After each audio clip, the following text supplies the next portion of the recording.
Grazie mille, signorina, grazie mille. Bien, jóvenes, hoy tenemos comprensión de lectura como tema. ¿O no? ¿O sí? ¿O no? ¿O sí? No, sí, sí, sí. Empezamos con el texto número uno. Pero este texto, por si acaso, no es de la dirigida, es de la lectura motivadora. Y dice así, el enorme crecimiento de la población en los países subdesarrollados o del tercer mundo, ahí estamos nosotros, ¿ah? Ha producido un fenómeno similar al acontecido en Occidente, pero con proporciones muy superiores. ¿Cómo es eso? ¿Cuál fue el fenómeno producido? ¿De qué se trata? Se trata, a ver, vamos a sacar el marcador y el marcador que sea pues moradito. Ya. Se trata de un intenso proceso de desagrarización o éxodo rural y constitución de enormes aglomeraciones urbanas, o sea, ciudades donde hay bastante gente, pero no hay siembra, no hay eh, no hay campesinado que pueda trabajar, ¿no? Incremento demográfico, dice, ha desembocado en una explosión urbana, caracterizada por la existencia de megaciudades. Bueno, en verdad Lima no es una megaciudad, pero podría simularse, ¿no? Porque en verdad es la ciudad del Perú que tiene más habitantes, ¿no? Entonces, en ese sentido, la mayoría de personas que viven en la sierra y en la selva se van a Lima, o vienen a Lima, mejor dicho, ¿no? Vienen a Lima y ya dejan sus sembríos, su campo, su terreno, lo dejan. Entonces, hay menos personas que están sembrando, ¿no? Y eso ocasiona, pues, un desorden, ¿no? Un desorden porque acá en Lima la gente ya no se dedica a sembrar. Claro que hay zonas que sí se siembra, pero la mayoría quiere vivir pues como la ciudad, la urbe, ¿no? Entonces eso hace que haya un desbalance, que los alimentos sean menores a nivel de vegetales, ¿no? Entendiendo, dice, como tales, haz que superan los 8 millones de habitantes. Tomando en cuenta el proceso de urbanización, porque eso es la urbanización, o sea, por ejemplo, mira, Lima había sembrío bastantes, mi zona, el Agustino, bastantes, pero ya la gente viene de la sierra a vivir acá y forma sus casas. Y lo que eran chacras dejan de ser chacras para hacer urbanizaciones, ¿no? Como en el Agustino y otros distritos más. Se estima, dice, que las megaciudades del siglo XXI estarán casi todas ellas situadas en los países asiáticos, africanos o de América. ¿Y por qué mencionan a esos continentes? Porque son los continentes donde pueden tener más hijos. No se podría hablar lo mismo de Europa, porque en Europa hay la idea de que tengamos un hijo o ninguno. Y la otra idea es que no nos casemos mejor, ¿no? Esa es una idea europea, ¿no? Bueno, al menos que ha pegado ahí, se ha impregnado en el pensamiento europeo, ¿no? Hasta que se dieron cuenta los europeos que no tienen habitantes. Y la pregunta es entonces, si tiene pocos habitantes y la mayoría son ancianos, ¿quién va a sostener la economía de Europa? Por eso es que actualmente existe una promoción para que los latinos, como también los africanos y los asiáticos, vayan pues a Europa, a poblar Europa, ¿no? Ahora incluso han llegado al extremo de dejar entrar a cualquiera. Australia también hace lo mismo, pero no a cualquiera. Australia es mucho más vivo, ¿no? ¿Por qué? Porque pide que sean profesionales, quiere ahorrarse todo ese dinero que gastan los estados para hacer profesionales a sus ciudadanos, ¿no? Entonces los australianos son más exigentes, ¿no? Canadienses también. Pero los europeos, pues ya la necesidad es tremenda, ¿no? Que vayan jóvenes a poblar ese lugar, ¿no? Bien. Siglo XXI estarán casi todas situadas en los países asiáticos, africanos y América. Ya. De los 10 mayores concentraciones urbanas del planeta en el año 990, solo 3 pertenecen propiamente al mundo desarrollado. Solamente tres, ¿ah? La mayoría no, pues, ¿no? ¿Y cuáles son esos lugares del mundo desarrollado? Japón, Estados Unidos, Estados Unidos. ¿Qué está pasando acá? Oye, ¿qué está pasando? ¿Qué está pasando acá?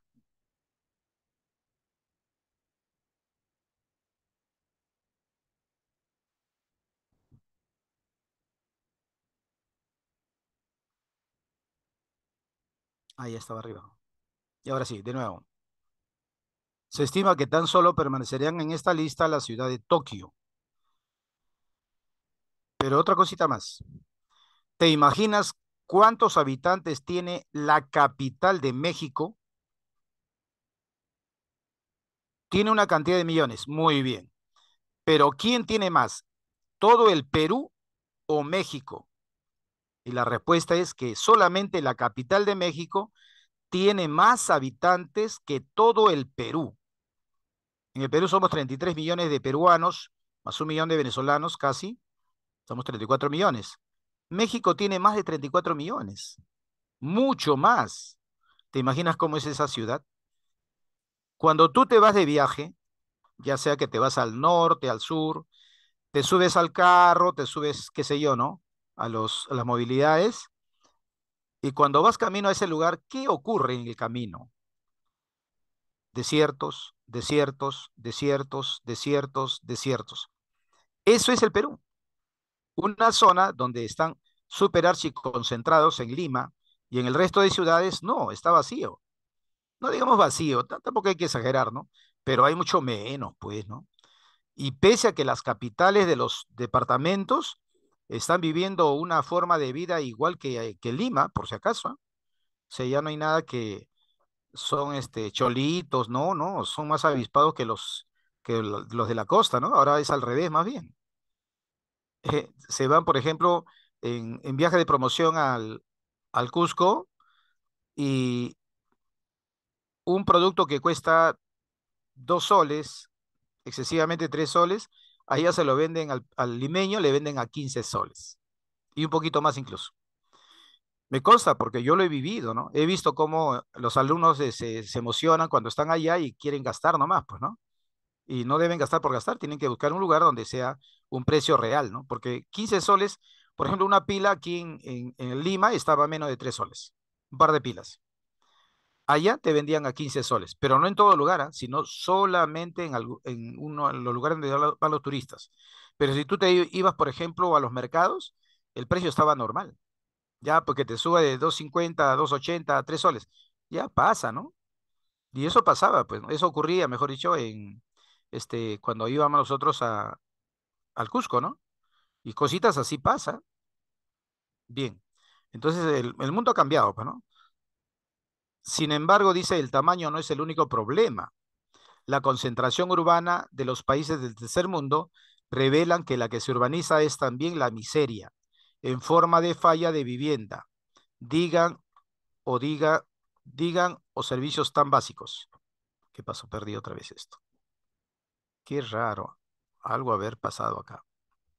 Ah, de repente cambio de color, ya, celestito. Ya mira, ve. Los servicios básicos. Mira, si hay un edificio que viven papá, mamá y 4 hijos, pasa el tiempo y esos 4 hijos van a tener su propia familia, siguen viviendo en la misma casa. Entonces, ¿te imaginas que cada hijo tenga 2 hijos? Estamos hablando de 4 por 2, 8 más 2, ya hablamos de 10, ya no son 6, ahora son 10. Y eso todavía estoy de repente equivocándome, ¿no? Entonces, aumenta la cantidad, pero de manera vertical. Ya no se puede crecer de manera horizontal, ¿no? Y si se puede, es muy costoso. Por ejemplo, el agua potable, si antes había en Lima 3 millones, ahora hay más de 6 millones, más de 6 millones. Entonces el agua potable se necesita el doble, más del doble.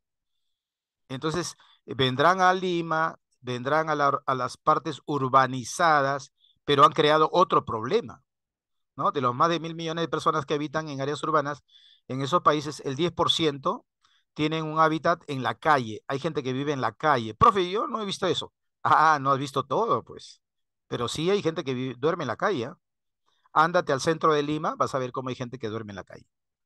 Otra porción importante, inclusive en los barrios también he visto. Habitan en barrios marginales también, construidos en materiales perecederos, de carácter semiurbanos. Tú te vas, por ejemplo, a un pueblo joven, como le llamamos a veces, o barrios marginales, y hay personas que viven en verdad ya no en casas digamos, de ladrillo y cemento, no. Son de madera, prefabricado, incluso de cartones. Otros se consiguen latas y los chancan y lo ponen como si fuera una pared. Bueno, si no lo has visto, te falta mundo, te falta mundo. El país tiene muchas diferencias, ¿no? Y no lo vemos precisamente porque no estamos metidos en la casa nomás, pues, ¿no? De la casa, ¿a dónde más? Al mercado, del mercado a la casa, ya, de ahí no salimos. Esta ausencia de una adecuada dotación de servicios, porque no hay servicios que satisfagan, pues, ¿no? Lo hay, pero no es suficiente. Y el hacinamiento de la población ha tenido consecuencias sociales, con la aparición de dos ciudades en una misma metrópoli. ¿Por qué dice dos ciudades? Porque hay gente pobre, ¿no? Protegida, segura, bien dotada, o sea, tiene alimentos, y hay otro grupo que es inseguro, pobre, hacinado en los barrios. En Brasil le llaman favelas, ¿no? Y en otros lugares a las favelas o pueblos jóvenes o pueblos marginales le llaman viviendas flotantes. En Asia le llaman así.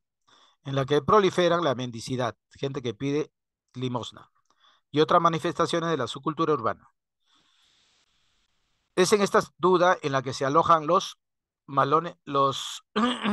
malones de habitantes expulsados del campo, aunque es previsible que este proceso urbanizador desemboque en una reducción del crecimiento demográfico. Es evidente que durante los próximos decenios se crearán problemas muy graves en estas grandes ciudades del tercer mundo. Lima no es una gran ciudad todavía, ¿no?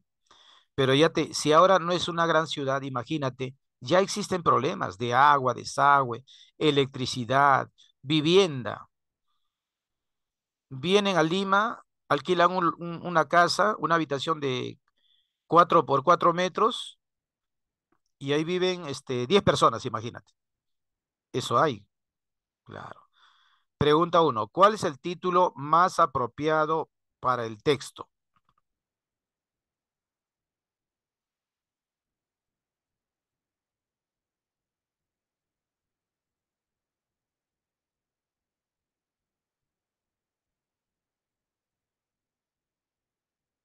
Para ti, ¿cuál sería preferible?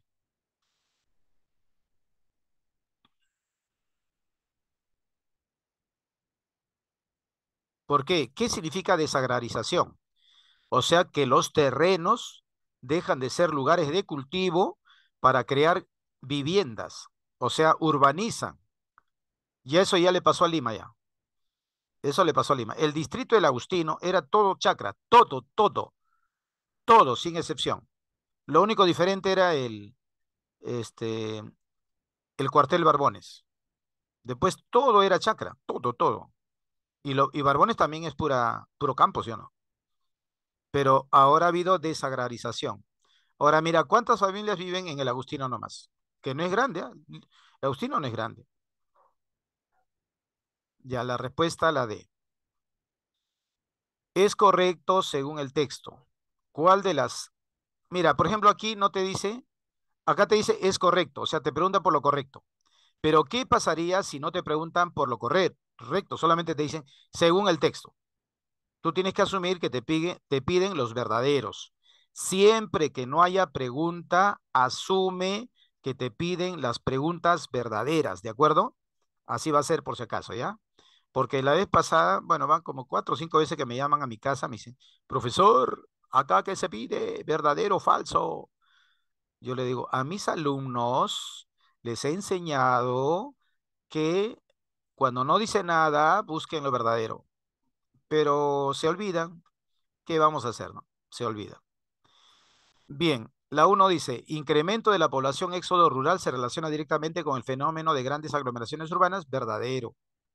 Se estima que en las grandes ciudades del siglo XXI se encontrarán en Asia, Europa y América, falso.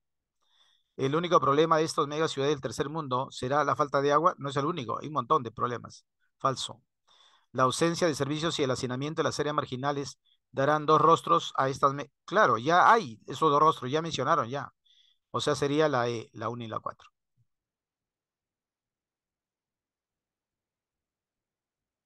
Pregunta 3. Se deduce del texto. Cuando dice se deduce es que algo no está escrito, pero se puede entender del texto. Ya. ¿Qué se podría deducir del texto? Se podría decir, a ver, para el año 2015 Tokio será la única. Las megaciudades padecerán muchos problemas debido a la inestabilidad. Esto es cierto. Potenciales problemas sociales se desencadenaría en las megaciudades por la marcada diferencia. Correcto, van dos. Ya, no importa si la D es verdadera o falsa.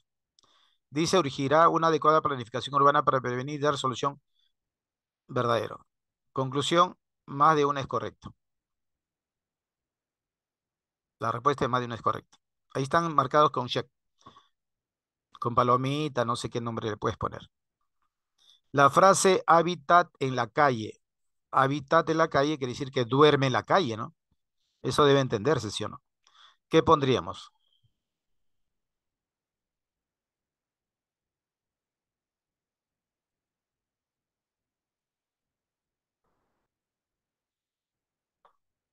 ¿Hay alguien allí? ¿Hay alguien con vida?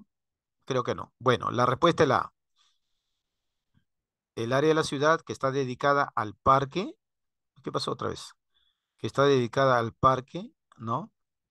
Y que es utilizada como zonas de vivienda. Esos son los hábitats en la calle. Porque dime, ¿tú crees que van a ir a una calle o a un parque mejor? Obviamente van a un parque, ¿no? Bien, vamos al tema 22. Este es el primer texto de tu libro, por si acaso, tu libro. Es el primer texto de tu libro. 1953. Uf, no había nacido ni tu abuelo. Henry sufrió una acción quirúrgica en su cerebro. Pero ¿para qué lo operaron? Cuyo fin era mejorar una epilepsia intratable. O sea que una persona que tiene epilepsia le pueden operar, porque acá dice, ¿no? ¿Sí o no? Claro, una persona que tiene epilepsia le pueden operar y puede ocurrir que deje de ser epiléptico con una operación. Profesor, pero sin operación podría pasar también eso. También. A mí me han dicho que sí. Yo no lo podría afirmar, pero el dato que me han dado a mí que sí. Hay algunos que pasando la adolescencia ya dejan de ser epilépticos. Bueno, no sé cuál será la condición, ¿no? O sea, qué pasará en el cuerpo, ¿no? El resultado fue bastante bueno, resultado bueno, ya que tras la cirugía se pudo controlar médicamente la epilepsia. O sea que operaron y se controló la epilepsia. Sin embargo, luego ocurrió algo sorprendente. ¿Qué pasó con Henry? No puede recordar cosas y no se acuerda aquellos que ocurrieron poco tiempo antes de la intervención. O sea, se olvidó de lo que le pasó antes de la intervención. Se olvidó. Sí, ¿qué más se olvidó? Algo que le pasa todos los días. Por ejemplo, ¿no? En la mañana le dieron de desayuno pan con pescado. Supuestamente en la tarde se debe acordar lo que le dieron de comercio, ¿no? Porque eso es parte de todos los días, ¿no? Pero no se acordaba tampoco. Ojo, no se acordaba de lo que le había pasado antes de la operación y tampoco se acordaba de lo que le había pasado en el mismo día y que se pueden recordar sin ningún esfuerzo. Por ejemplo, Henry no podía recordar aquello que había hecho solo unos minutos antes, ¿no? Imagínate que tú llegas a un lugar, abres la puerta, saludas y no te acuerdas que has saludado. Acabas de saludar, ya, algo así. Ni la cara del médico con quien habló. Recordar una cara nomás, imagínate. Se olvida. Pero ¿qué ocurrió? ¿Por qué ocurrió eso? Después de la operación. Se salvó de la epilepsia, pero la memoria como que no, le falla, ¿no? Para él todos los días eran nuevos. Me hace recordar esa película donde un hombre se enamora todos los días. Bueno, siempre está enamorado, pero todos los días tiene que enamorar a una mujer, ¿no? Su inteligencia, empero, no se vio afectada. O sea, no perdió inteligencia, lo que perdió fue memoria. Tampoco su memoria inmediata. Recordar brevemente un número. Le decían un número y lo recordaba. Ahí mismo, pues, ¿no? Ni la memoria de todo aquello que fue su vida anterior a la operación, pero lejano a la misma. Henry, mira, no perdió su personalidad. Si Henry era muy alegre, seguía siendo alegre. Si Henry fuera un renegón, seguía siendo un renegón, porque acá dice, Henry no perdió su personalidad. Lo extraordinario es que Henry era capaz de mantener intacta su memoria implícita. ¿Qué es la memoria implícita? Mira, tú de chiquito, bueno, sigue siendo chiquito, ¿no? Tú de chiquito te enseñan a manejar bicicleta y de grande te operan y pierdes la memoria, pero no te olvidaste de cómo se maneja una bicicleta. Esa es la memoria implícita. Por ejemplo, tú sabes cómo comer. Si te falta la memoria, deberías olvidarte cómo se come, ¿sí o no? Pero sabes que tienes que agarrar con la cuchara, ponerlo en la boca, masticarlo. Esa es la memoria implícita. Algo mecánico que ya siempre lo hacías. Dice aquella que se puede escribir para dar cuenta de la habilidad de montar bicicleta.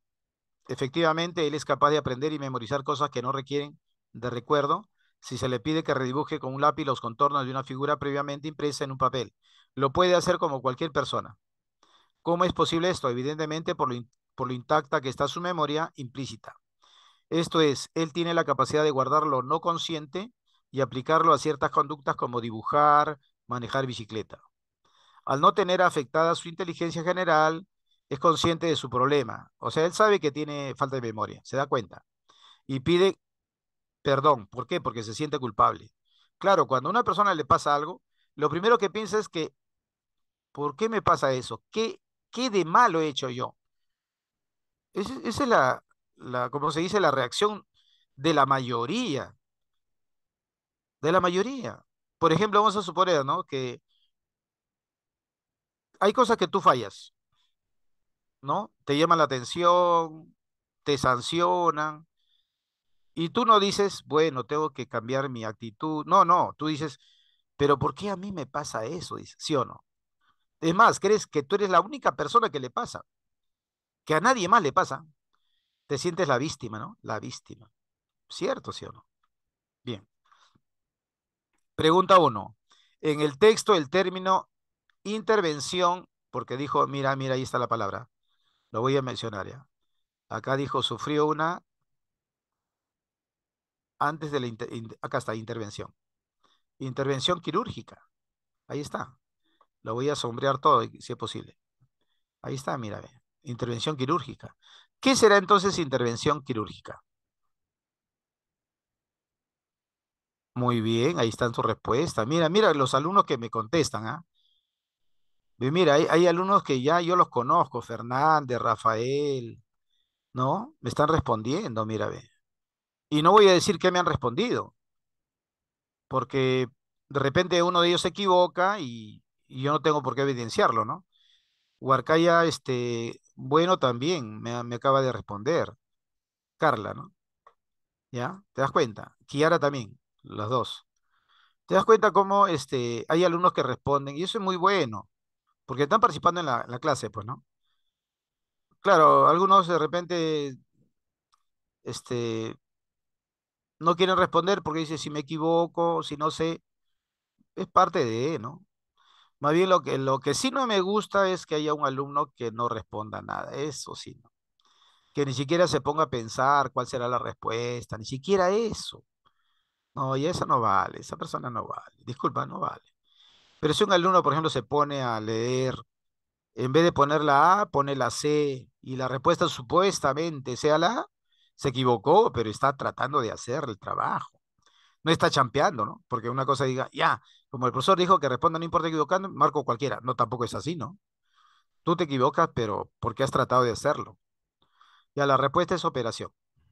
Está muy bien lo que respondieron casi todos.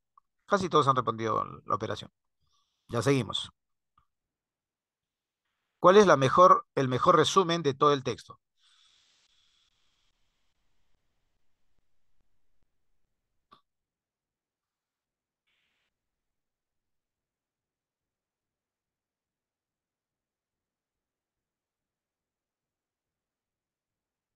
Ya, Rafael Fernández.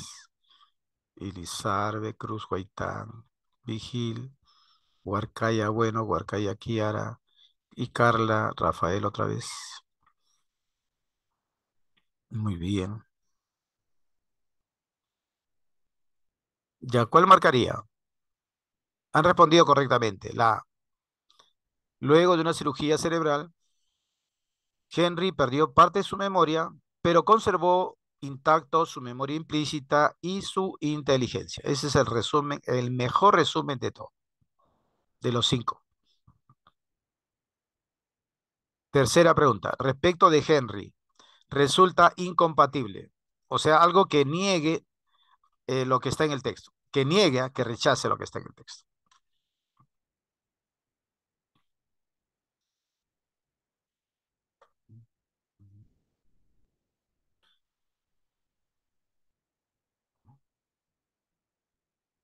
Que niegue.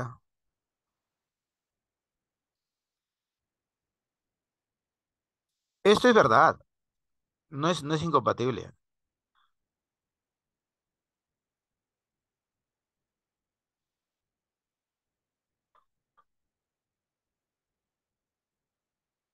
Esto es falso. Eso es falso. Cuando habla de índole procedimental, está hablando pues de manejar bicicleta, ¿no? No lo perdió completamente. Al contrario, lo conservó. La respuesta por eso es la E. La única y falsa, incompatible. Cuatro. Se deduce del texto que la memoria humana se organiza en una serie de componentes. No, pero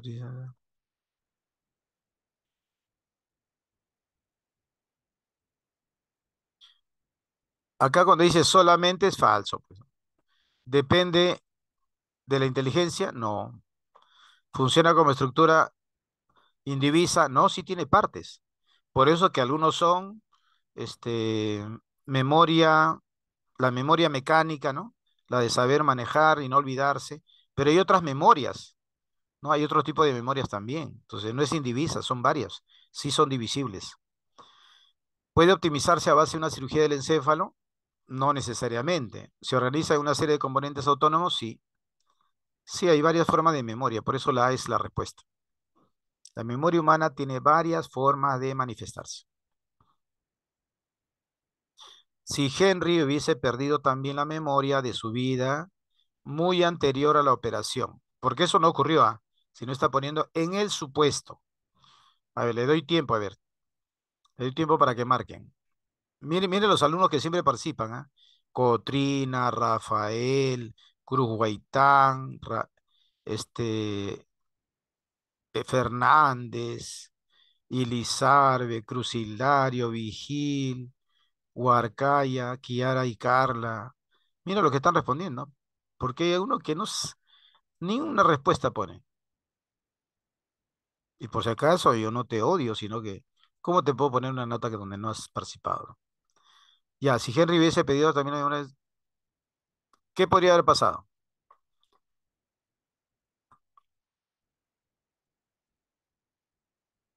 No sabría quién es él. Él no sabría quién es él, ¿no? Si se hubiera olvidado todo lo que era, lo que le pasó antes de su operación. ¿Qué había antes de su operación? Él sabía quién era. Por eso le hace la respuesta. Vamos al siguiente texto. A ver, lean ustedes este texto.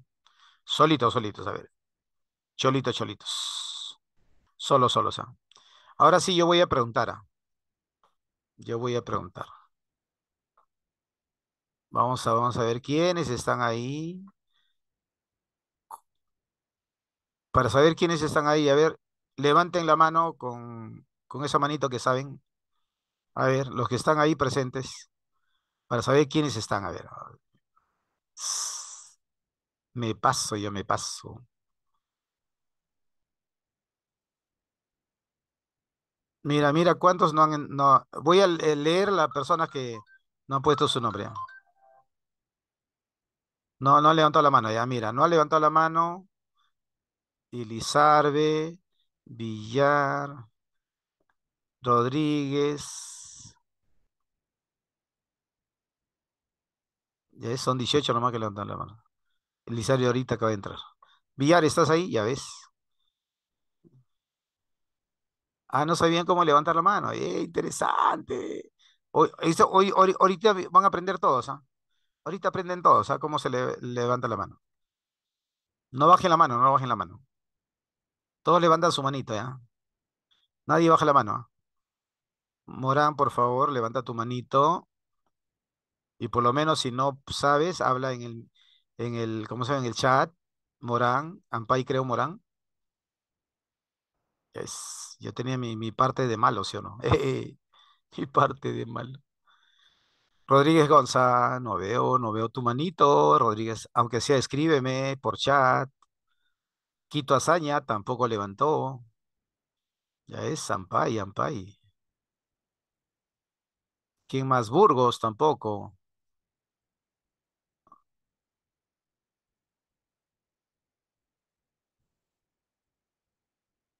Hay 7 alumnos que no han levantado la mano.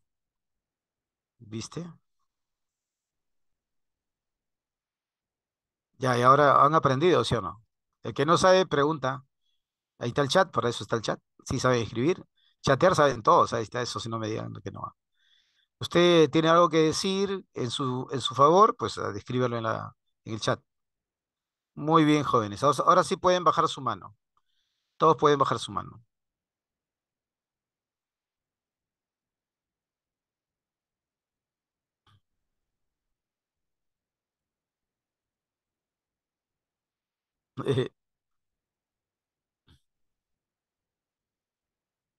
Bajen todos su mano. Ya ves.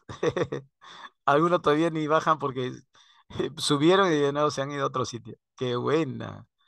De profe Ruiz, pues, ya se la sabe. Chávez, Caicho, bajen la mano, hace rato dije. No están, no están, ya ves. Ese. Al rey de la puna quiere venderle las llamas. ¿Qué es eso? Ya es, yo sabo, yo sabo. Ya, chicos, desarrollen esa lectura, ya, ustedes solitos. Desarrollen ustedes solitos.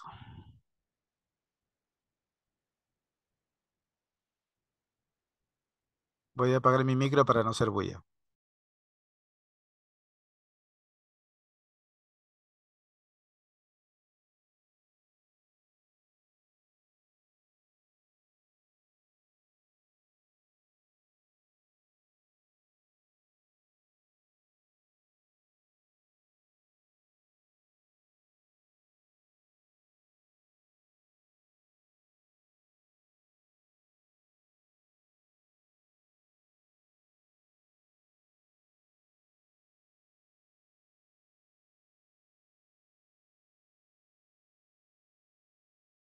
Entiendo porque todos tienen su libro, ¿no? ¿O me equivoco? ¿O me equivoco? ¿Cómo es?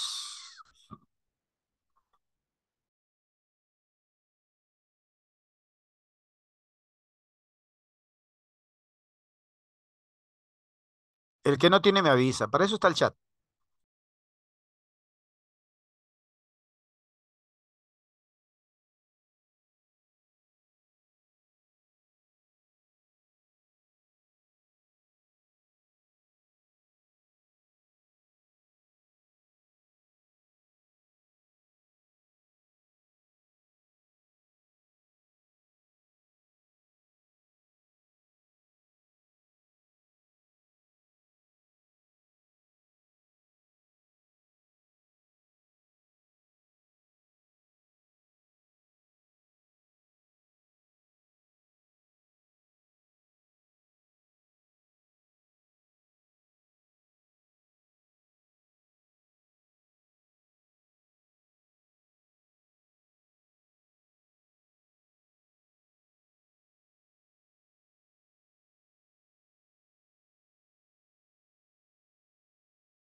Bien, ya vi una respuesta ya, excelente.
He visto solamente tres respuestas. Vamos a ver.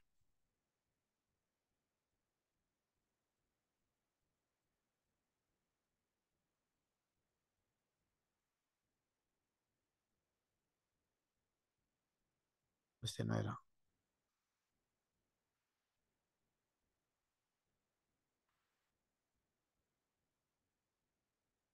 ¿Sí era?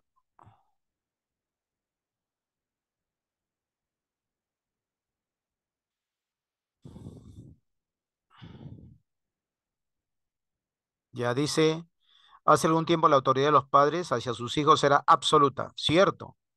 El papá y con su vecino se encontraban, decía, casamos a nuestros hijos. Ya de chiquito ya estaban ya predestinados con quién se iban a casar. Y ellos ya se hacían de la idea también de chiquito, pues, que una mujer se casara sin el consentimiento de su padre era impensable. Los matrimonios eran arreglados y los acuerdos giraban en torno a dinero. La mujer tenía que pagar un dinero. En la actualidad, la mayor parte de los matrimonios se realizan por amor.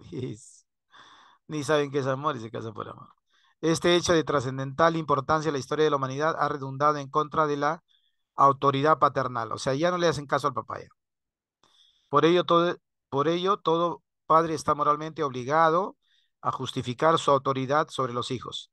O sea, tiene todavía que imponer su autoridad todavía, imagínate. Antes la autoridad paternal era indiscutible. Hoy todo padre debe ganar su autoridad familiar. Y ello no es nada fácil. El problema parece radicar en el hiato generacional que enfrentan hijos y padres.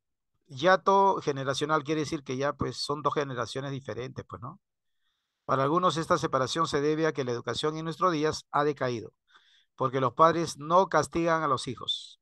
Yo pienso que más que castigo a los hijos, el ejemplo, porque si yo veo a mi padre que se porta bien, ¿cómo me voy a portar mal? Si yo sé que mi padre miente, se hace negar cuando toca la puerta, yo también voy a ser mentiroso. En verdad es el ejemplo de los padres. El mismo padre, por ejemplo, ¿no? Se pelea con la esposa por infidelidad. El hijo, ¿qué va a aprender? Que eso es algo normal, ¿sí o no? Etcétera. Con el pasado y por eso creen que pueden hacer lo que le venga en gana. Ahora, imagínate que los papás se peleen. Los hijos hacen lo que quieren porque los papás se pelean. Sin embargo, un buen número de padres sostiene acertadamente que el desajuste entre padres e hijos se debe a la velocidad con que está avanzando la historia. Este hecho ha barrido con los valores tradicionales en que se fundaba la autoridad paternal. ¿Cuáles son esos valores que nos daba la autoridad? Debido a este derrumbe de las tablas de valores ancestrales, los padres no saben qué valores inculcar a sus hijos. Pero aún algunos padres predican valores en que ya no creen. O sea, el mismo padre no cree lo que dice y hace lo contrario a lo que dice, a lo que predica. Por eso es que las autoridades, no solamente de los padres, se rompen, ¿no? Mira, un caso real. Estaban escogiendo la camiseta de un aula y el grupo que perdió, que obviamente perdió por ser minoría, dijo que la minoría había perdido, pero le dieron a esa minoría. Falso, porque quien ganó, ganó por votos, por una buena cantidad de votos. Y volvieron a hacer votación. Y ahí salió el segundo grupo. El primer grupo también se quejó, quisieron hacer una tercera elección. Eso es falta de seriedad. La primera vez nomás que gana uno, igualito. Siempre tiene que ser así. Duélale a quien le duela, la primera elección es la que vale. Por eso yo no entiendo cuando eligen a alguien y después están que ponen peros, ¿no? Algo pensarán. ¿Qué tendrán en su cabeza? Algo deben pensar. No creo que sea gratuito tampoco, ¿no? Pregunta 6. El texto trata básicamente sobre qué. ¿Cómo es que el padre ha perdido autoridad? ¿Dónde está eso? Puede ser la C, ¿ah? Puede ser la D también, ¿ah? ¿Cuál elige? ¿La C o la D?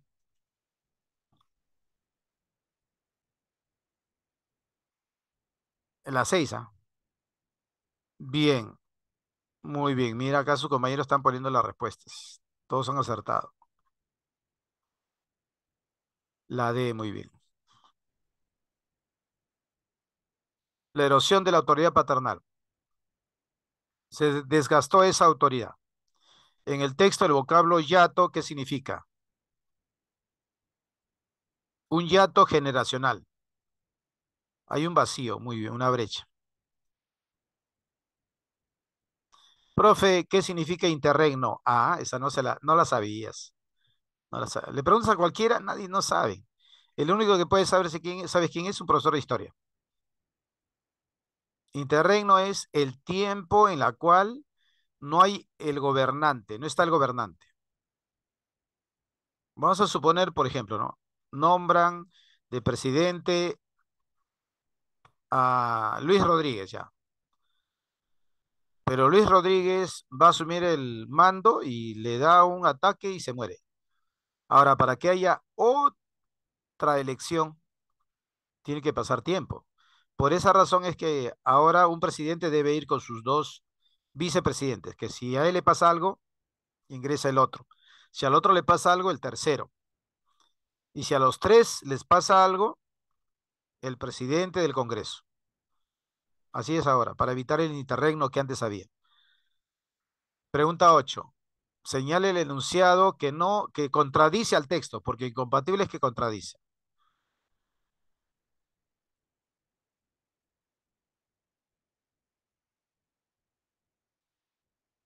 La autoridad absoluta,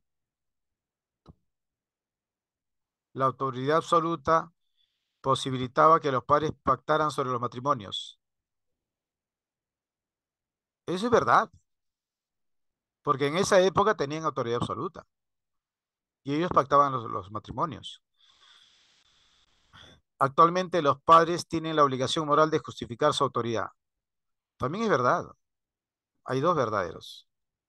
El yato, o sea, te piden el verdadero, no, el falso, porque acá es incompatible, que niega que es incompatible. El yato generacional se puede explicar por el continuo cambio de las sociedades también, verdadero, no es incompatible, el falso es el incompatible. El amor como base del matrimonio reafirma la autoridad paternal absoluta. No, ahora dice el autor que ahí existe el amor, pero la autoridad no existe. Por lo tanto, esta es la respuesta. Y la última dice, los valores morales tradicionales pierden vigencia para las nuevas generaciones. Eso también es verdad. Verdad son la A, la B, la C y la última. Y es falso la D, porque antes pactaban los padres para casar a sus hijos. Ahora dice que los hijos se casan, así dice el texto, ¿ah? Que los hijos ahora se casan por amor. Y si los hijos se casan por amor, ¿interviene algo la autoridad paternal? No. Entonces es falso que reafirme la autoridad paternal.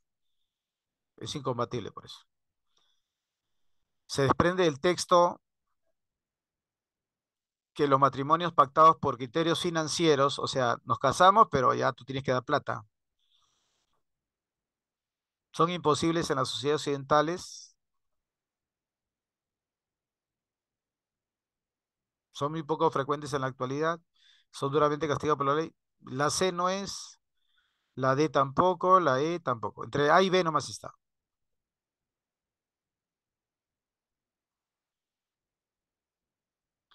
Y la 9, la respuesta es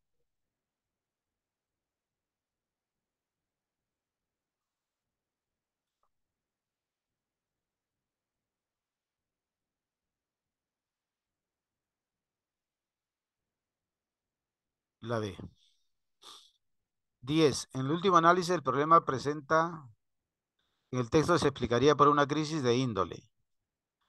Bueno, existen una crisis de normas que se obedezcan, de valores. ¿Y quién estudia los valores? La economía, la axiología, la psicología, la política, la tecnología. ¿Quién estudia sobre los valores?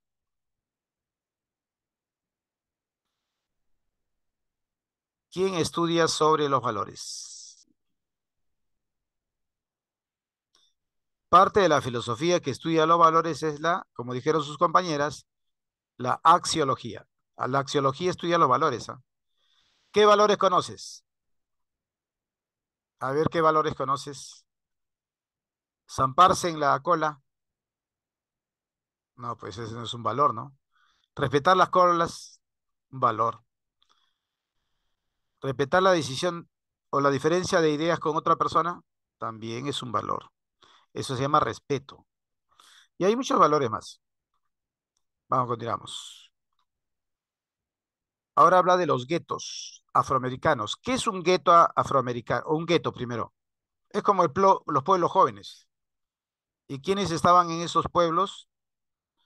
Eran descendientes afroamericanos, o sea, esclavos negros que los llevaron a otro país como esclavos y para que no contamine, entre comillas, los colocaban en un pueblito chiquito, como las reservas indias, algo así.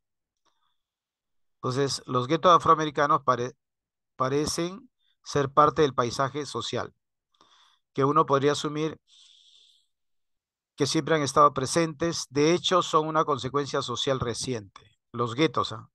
Los guetos son una consecuencia social. Claro, pues sí hay esclavos que venían a trabajar en las minas, en la agricultura, pero después algunos se escapan y se vienen a Lima, ¿sí o no? Claro, ellos, y para que no les pase nada, estos negros, para que no les pase nada, se agrupaban, ¿no? Se ponían en grupos, claro. ¿Y sabes cómo le llamaban ahí? Bueno, estamos hablando de Perú, ¿ah? Porque esto es en Estados Unidos. Se le llamaba cimarrones. El cimarrón era el negro que se unía con otro negro, pero se había escapado de todos. O sea, ellos como estaban de esclavos, se escapaban de ser esclavos. Ya que los maltrataban, pues no los trataban como... El animal lo trataban mejor, imagínate. Entonces, si le pasaba eso, se escapaban. Y al escaparse, solos no podían sobrevivir solos, pues. Tenían que unirse en otro lugar, ¿no? Fuera de la ciudad, ¿no? Ellos eran los cimarrones. ¿De qué comían si no podían trabajar? Porque se habían escapado del maltrato. ¿De qué comían? A ver, ¿tú qué dices? ¿Lo que tenían guardado en su chanchito? No. ¿Qué dices? ¿Cómo comían esos negros que se escapaban de las haciendas para dejar de ser esclavos y dejar de ser maltratados sobre todo? ¿Ah? ¿Cómo se mantenían? Si no tenían trabajo, ¿qué crees? Robaban. Los cimarrones eran por eso esclavos que se habían escapado y se juntaban para vivir en otro lado. Y robaban para, para mantenerse, para comer, pues. Si nadie le quería dar trabajo, ¿quién más le iba a dar trabajo? Si todo el trabajo era en la ciudad. Bien, antes de 1900, negros y blancos en ciudades norteñas vivían, estudiaban y trabajaban juntos. Los negros vivían en lugares donde había pobreza, pero la mayoría de las ciudades también tenía una élite negra, compuesta de profesionales. Ah, mira, habían negros profesionales. Habían negros dueños de establecimientos comerciales. Había negros que tenían oficio, experimentados. Eran buenos músicos, ¿qué más? Buenos bailarines, sabían hacer zapatos. Esos son oficios de gente experimentada, pues cualquiera no hace un zapato, ¿no? Que se mezclaban con la libertad con sus colegas blancos y clientes. Se igualaban a ellos, pues a los blancos y clientes. Es verdad que los afroamericanos no disfrutaron oportunidades iguales, pero los dos grupos raciales vivieron en los mismos mundos sociales. Interactuaran también. Al decir de manera regular, quiere decir casi siempre. Para 1940, adivina qué presidente estaba más o menos en 1940 en Perú. Odría. Odría estaba en Perú más o menos, del 40 al 48. Así es, ahí estaba Odría. Y Odría, al tener éxito, y él al ser un ciudadano de la sierra, exactamente de Tarma, entonces sus paisanos, pues, ¿no? Oye, vamos allá, nuestro paisano ha triunfado, hay que apoyarlo. Y vinieron a vivir a Lima. Ahí se formaron las barriadas. Yo estuve ahí, jóvenes, ahí estaba yo. La mayoría de los afroamericanos urbanos vivían en barrios negros. O sea, date cuenta también que los negros no vivían con los blancos, sino que habían grupos de barrios donde solamente habían negros. Por tu barrio también debe haber un lugar donde hay puros negros también. Es lo normal. La creación de un gueto urbano negro no era una cuestión de oportunidad u opción, sino el resultado de decisiones personales e institucionales. O sea que no es que se creó así grupos de negros llamados guetos urbanos, así se le llamaba a esos grupos de negros, ¿ya? Se habían escapado de la esclavitud. Entonces, ellos, por ejemplo, no es que gracias a que se unieron han tenido una nueva oportunidad, no, sino que cada uno dijo, bueno, pues yo dejo el esclavismo, ¿no? Me escapo, ¿no? Me voy a unir a otro de los que se han escapado, que se han fugado. Eso es lo que ellos dijeron. La clase obrera blanca, mira, vio el número creciente de obreros negros. Aparecieron los obreros negros como una competencia para los trabajos que no era bienvenida. Claro, pues el blanco que era obrero dice, oye, el negro me va a quitar el puesto, ¿sí o no? Ahora, entre 1900 y 1920, una ola de violencia racial se expandió a través de las ciudades norteñas. Individuos fueron atacados y muchos hogares negros incendiados. En comunidades de blancos de clase media se formaron asociaciones de mejora, barrios, cuya meta principal era excluir a los residentes negros. De esta manera los afroamericanos huyeron y fueron enviados a barrios marginados. ¿Cómo se llama ese barrio marginados? Ahí está, gueto, se escaparon. Mira, ¿qué hubiera pasado si los negros no fueran negros, si no fueran blancos? ¿Por qué los sacarían de la zona porque le quitaban trabajo? No tendría razón, ¿sí o no? Y los votaban precisamente porque ellos decían, ese es un grupo que al no tener nuestro color nos va a quitar nuestro trabajo. Mejor lo perseguimos, los matamos, lo que sea. Claro, mire esa idea que tenían, ¿no? Y siempre es así, ¿no? O sea, bueno, son casos que siempre ocurren aquí en el Perú. A fines de los años 50 y principios de los 60, la gente aprovechó los programas gubernamentales. Habla de fines de los años 50, o sea, casi a los 60. ¿Y cuáles son esos programas gubernamentales de renovación urbana? Para recaudar y restaurar viejas viviendas, reconstruir distritos comerciales y teatros en la ciudad. O sea, hubo aporte económico de parte del gobierno para que por ejemplo, los teatros sean refaccionados, ¿no? ¿Qué más? También los distritos le ponían, normalmente en la antigüedad no había pistas, eran pisos donde le habían puesto, piedras, se llama empedrado, se llama, y uno podía caminar sobre la piedra, no se gastaba la piedra, era poco lo que se gastaba, casi nada. Y en vez de cemento, eso había, en vez de pista, todo. Ahí circulaban los carros, ¿no? Y el gobierno dice que en esa época del 50-60 dio dinero para hacer viviendas. Por el fin de la década, estos proyectos habían empezado a aparecer reservadas. ¿Por qué parecían reservaciones? Porque los negros se inscribían allí para vivir juntos otra vez. No se separaban, pues. ¿Por qué no se separaban? Porque estaban mejor protegidos, ¿no? En la actualidad, un tercio de afroamericanos vive en grandes barrios urbanos viejos, controlados por la delincuencia. Están sobrepoblados y no muestran ninguna señal de recuperarse. Según Massey, los negros que viven en el corazón del gueto están entre la gente más aislada de la tierra. En gran medida, Estados Unidos parece haber abandonado la meta de integrar, ¿no?, a los que no pertenecen a su cultura. ¿Por qué cosa sería el multiculturalismo? Aceptar que haya diferentes grupos culturales. Estados Unidos no lo homogenizó, no dio la misma cultura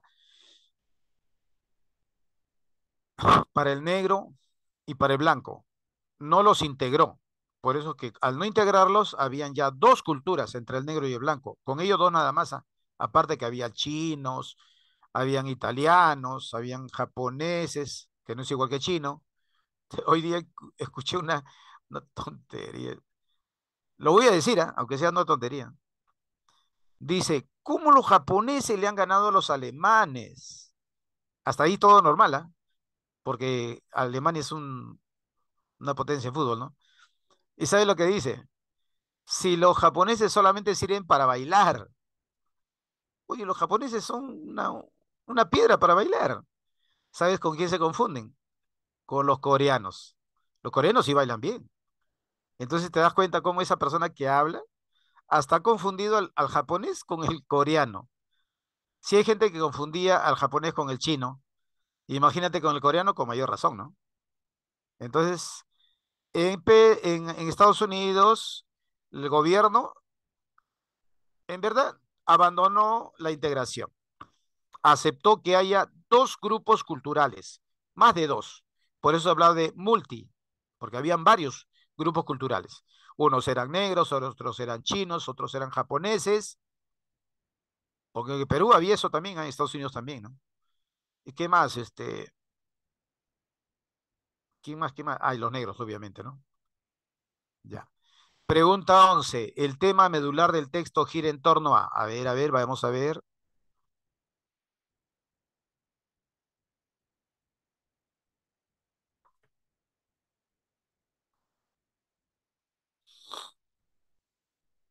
Primero, todo esto pasa en Norteamérica.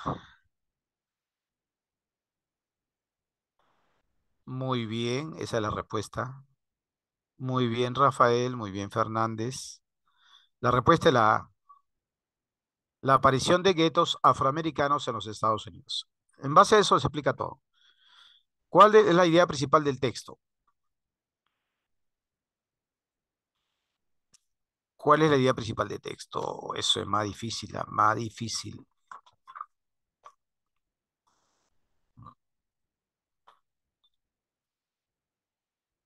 Esto, por esa razón, aparecieron en poblaciones marginales y negras, obviamente, ¿no? La E. En el texto, la palabra hola hace referencia a una ola de negros llegó a, ¿no? O sea, bastantes negros, ¿no? No se refiere a la ola del agua, del mar, ¿no? No se refiere a eso, sino ola de negros que vino y se posaron en ciertos lugares llamados guetos.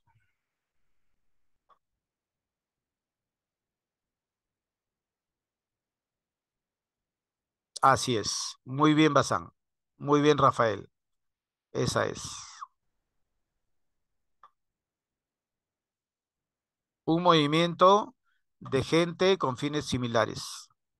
Esa ola era la ola de los negros, pues.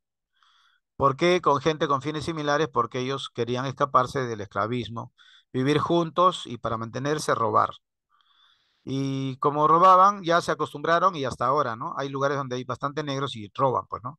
Pero no todos los negros roban, por si acaso. Estamos hablando de un grupo que se ha quedado, pues, ¿no? Que ha tenido hijos y hijos e hijos, abuelo, bisabuelo, tatarabuelo, y siguen todavía con el robo, ¿no? Pero hay otros negros que no, ¿no? Que han estudiado, han sido profesionales, o han sido comerciantes, o han sido líderes, ¿no? De alguna u otra manera. Como por ejemplo en el África, Mandela. En Estados Unidos, ¿cómo se llama este moreno? Malcolm X, ¿no? Y hay otro más todavía ahí. Eh, Martin Luther King, otro incluso, mira cómo es, ¿no? Son varios, ¿eh? La C. Se deduce del texto que la denominada renovación urbana, bueno, en verdad se quería renovar la ciudad, pero no se pudo, pues. ¿Por qué no se pudo? Porque las culturas no se podían homogenizar. Algo así pasaba, ¿no?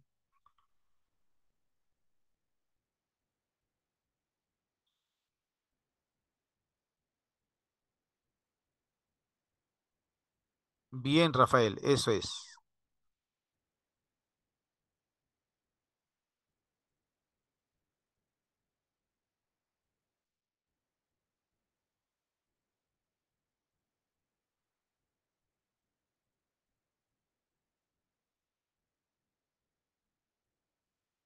Regresamos. ¿Eh?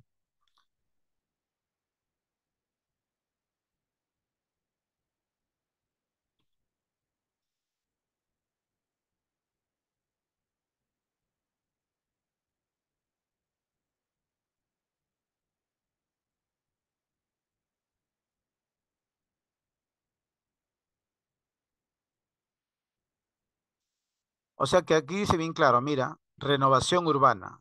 ¿En qué consistía? En separar a los negros en ciertos lugares. Se convirtieron entonces como si fueran las reservaciones indias. O sea, los apartaban de toda la población blanca, pues. En eso consistió la renovación urbana. Familias afroamericanas fueron enviadas a las viviendas públicas. Esa era la renovación urbana.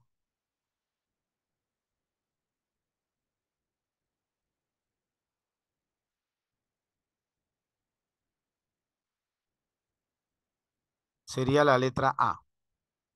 Implicaba separar a los negros de los núcleos urbanos desarrollados. O sea, hacerlos marginados, pues, ¿no? Ya, vamos a la siguiente. Es incompatible. O sea, ¿qué cosa niega al texto? El desarrollo textual asumir que los guetos, ¿cómo eran los guetos?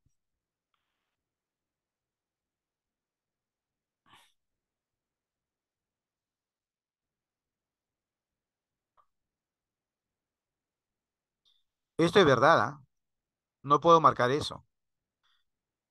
En Estados Unidos impulsa el multiculturalismo, los guetos, porque gracias a ello no hay una sola cultura. Han tenido que haber varias culturas, porque están separados, pues.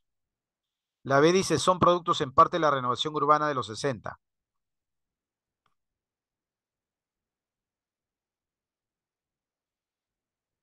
Válido. Se consolidaron como centros urbanos marginales antes de 1900. Falso. Fueron creados a través de medidas sumamente excluyentes. Esto es verdad. Son lugares en los que impera la delincuencia. También están aislados y hay delincuencia. La D también. Eran medidas excluyentes porque los ponían en una, como si fueran reservaciones indias. Hacían casas, todo, pero para que vivan juntos todos los negros. Esa es una exclusión, ¿sí o no? Por eso la respuesta sería la C. No es verdad que se hayan consolidado como centros urbanos marginales antes de 1900. Pregunta, si la nación norteamericana reforzara su gran meta asimilacionista, o sea, quisiera igualar a todas las culturas, ¿qué pasaría? Pero eso no lo ha logrado. Pero ¿qué pasaría si sí lo hiciera? O sea, reforzara esa meta. Volvería a, o sea, va de nuevo a homogenizar, a que todos sean iguales. Si hiciera eso, ¿no? No lo está haciendo. Estamos poniéndonos en el supuesto que ocurra.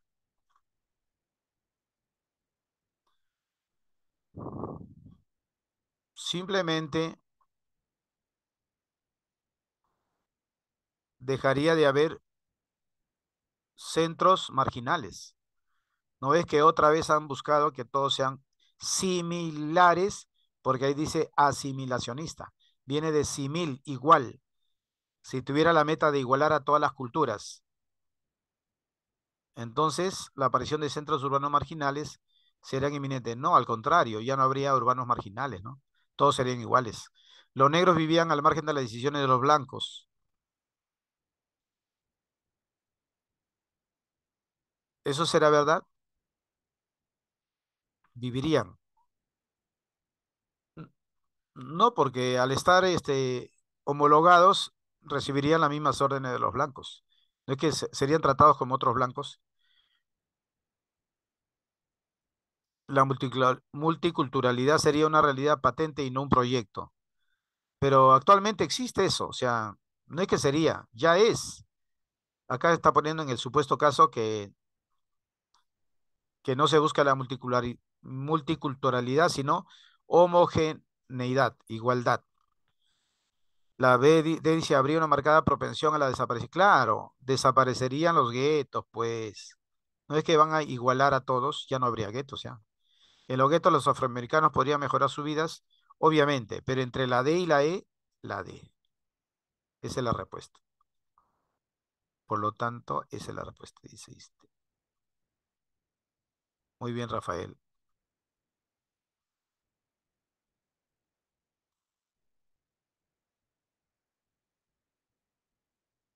Ahí está interesante.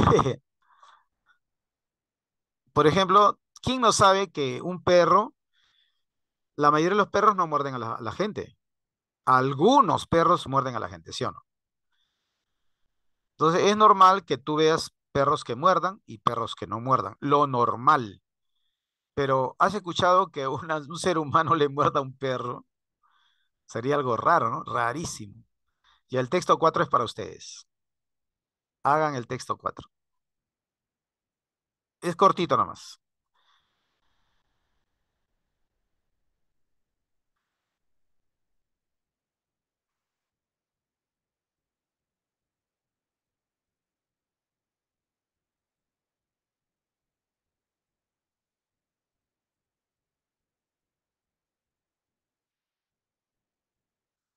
El lenguaje transmite noticias.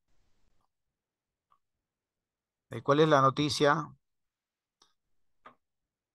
Alguien se acerca y me dice, Alberto, un avión se ha chocado con un carro. Oye, ¿y cuál es la buena noticia? Porque tú siempre traes buena, mala noticia, le digo.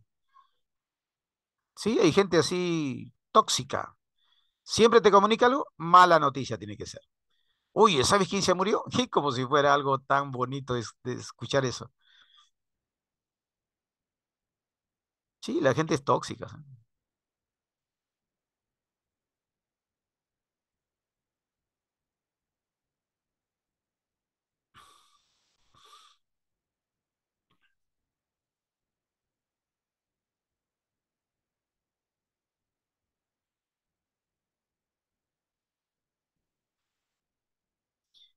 Profe, ¿y qué significa ristras? Conjunto. El conjunto de palabras que denominamos frases.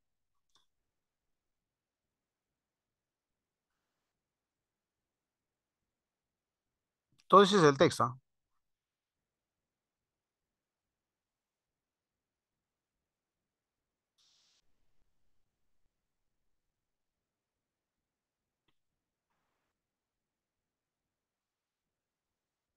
¿Ah? Nos están preguntando qué es calibrar.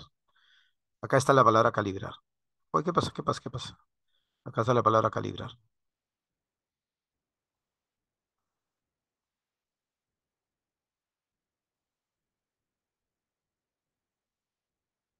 Atribulado también me están preguntando. Atribulado. Acá está atribulado. Mira la pregunta. La pregunta dice así. En el texto el término calibrar significa, y en la 18 el término atribulado es sinónimo de, ya, eso te pregunta. Acá está. Lo único que llegó a calibrar fue que trataba sobre unos rusos.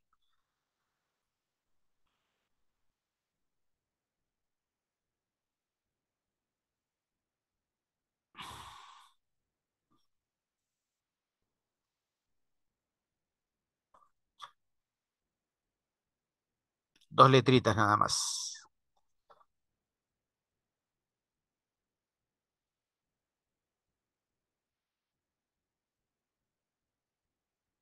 Bien, Bazán, bien, Rafael.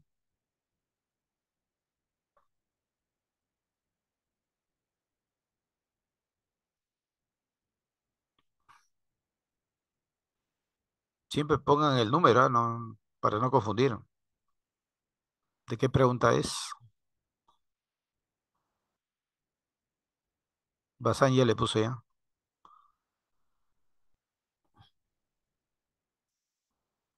Ya está bien, puede ser.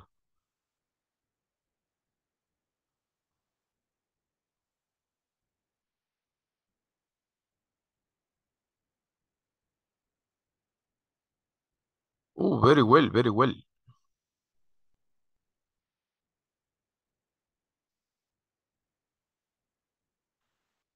Y ahora sí. ¿Cuál marcamos en calibrar?